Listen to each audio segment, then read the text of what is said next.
Three, two, one.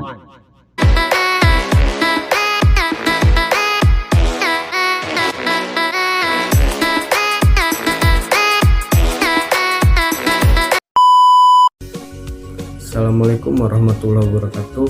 Saya Muharram Al-Farobi, NPM 21520111098 dari Prodi Ilmu Hukum Fakultas Hukum Universitas Lampung, akan meresum mata kuliah Pendidikan Bahasa Indonesia kelas E yang bermateri tentang ejaan. Tata kata ejaan adalah tata bahasa dalam bahasa Indonesia yang mengatur penggunaan bahasa Indonesia dalam tulisan, mulai dari pemakaian dan penulisan huruf kapital dan huruf miring, serta penulisan unsur serapan. Contoh kata ejaan bahasa Indonesia yang benar berdasarkan Peraturan Menteri Pendidikan dan Kebudayaan Republik Indonesia Nomor 50 Tahun 2015 tentang Pedoman Umum Ejaan Bahasa Indonesia. PUEB pun resmi berlaku sebagai ejaan baru bahasa Indonesia. Katanya, latar belakang diresmikan ejaan baru ini adalah karena perkembangan pengetahuan, teknologi, dan seni sehingga pemakaian bahasa Indonesia semakin luas. Ejaan ini menyempurnakan EYD, terutama dalam hal penambahan diftong, penggunaan huruf kapital, dan cetak tebal. Ini adalah 10 contoh kata ejaan bahasa Indonesia. Yang berikutnya adalah fungsi ejaan. Fungsi ejaan yang utama adalah untuk menunjang pembakuan tata bahasa Indonesia, baik kaitannya dengan kosakata maupun dengan peristilahan. Ejaan sangat penting dan perlu untuk diprioritaskan. Dan yang berikutnya ada tujuan ejaan. Tujuan adanya aturan kaidah ejaan ini adalah untuk memberi pengertian pada tulisan agar lebih jelas dan memudahkan pembaca untuk memahami informasi yang disampaikan secara tertulis. Yang selanjutnya adalah pemakaian huruf dalam kaidah ejaan. Sistem penghurufan atau pemakaian huruf dalam submateri dalam kaidah ejaan bahasa Indonesia yang penting untuk diperhatikan. Dalam artikel ini hanya akan dibahas mengenai kaidah penggunaan huruf kapital dan penggunaan huruf miring. Kaidah penulisan lainnya akan dibahas lebih lengkap dalam suatu artikel khusus. Huruf kapital digunakan pada beberapa aspek, yaitu yang pertama, huruf pertama pada awal kalimat harus kapital, dan yang kedua, lambang pada unsur-unsur kimia seperti pH dan pOH.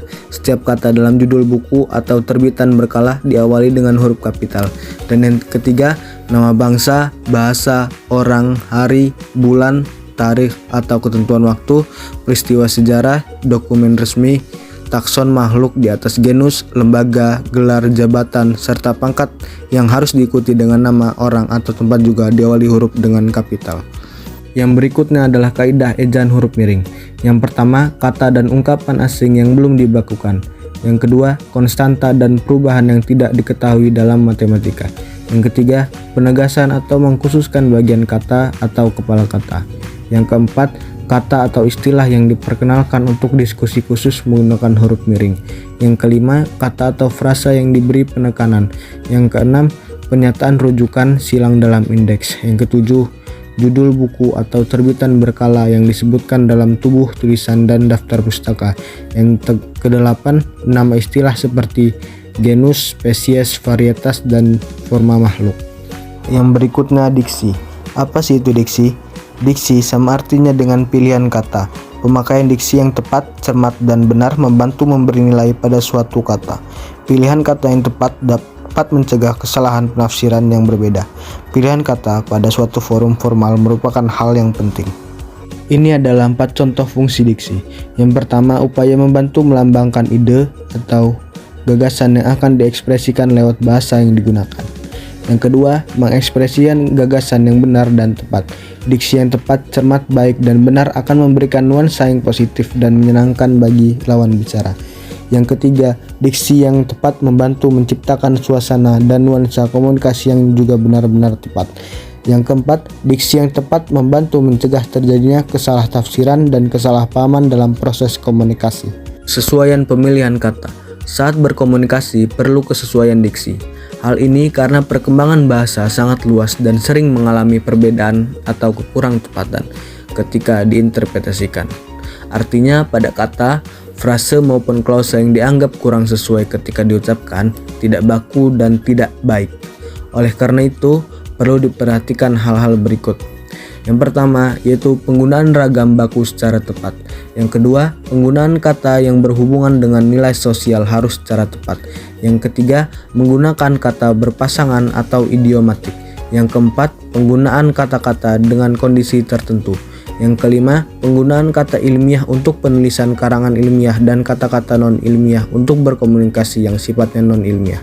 Yang keenam, menghindari ragam lisan atau bahasa sehari-hari dalam pergaulan. Jadi kesimpulan yang dapat saya ambil dalam materi ini ialah berbahasa Indonesia yang baik dan benar harus paham dengan ejaan yang merupakan hal-hal yang mencakup tata kata ejaan, penggunaan diksi, pemilihan kata, dan pemakaian huruf dan kaidah ejaan. Inilah materi yang dapat saya sampaikan. Kurang lebihnya mohon maaf, semoga bermanfaat. Sekian dari saya. Assalamualaikum warahmatullahi wabarakatuh.